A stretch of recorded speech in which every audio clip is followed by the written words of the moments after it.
首先呢，其实是台陆军呢，那么全面强化呢，它这个进攻力的一部分。我们可以看到，其实对于台军方来讲呢，它的直升机机队呢，大约包括几种型号，一个就是早期的，就是天渊项目，当时采购了60架黑鹰，其实都是通用型的。其中呢，那么台湾陆军呢分到30架左右，所以他现在准备把它进行改装的，其实就是他自己隶属于他自己的30架早期的通用型的黑鹰。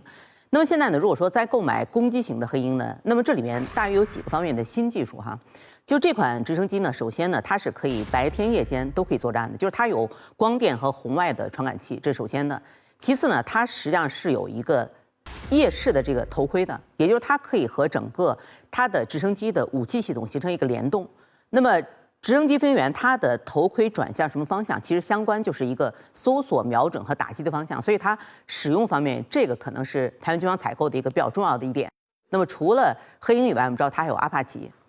另外呢，它还有包括像超级眼镜蛇，就是 AH-1W， 另外有 OH-58D 这个侦搜直升机，那些呢都是比较老期的型号。所以它现在呢，我觉得呢，购买这个新型的攻击鹰，其实我觉得本质上就是有强化这个机队的考虑。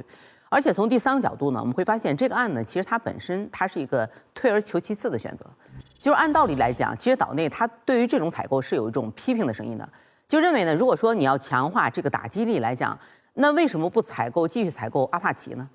其实呢，继续采购可能这个方面美军也未必能够连续能够给他。所以呢，他现在呢作为退而求其次的一个选择呢，就是我能不能把这个黑鹰直升机，反正机队也老化了，然后它又可以运兵又可以打击，所以更多的呢，我认为呢，它是在岛内，比如说南北，我们知道是狭长的一个地带，它其实呢总共大约就是375公里左右。所以它如果说呢由北到南快速机动的话，那么黑鹰显然攻击鹰它可能比阿帕奇更好用。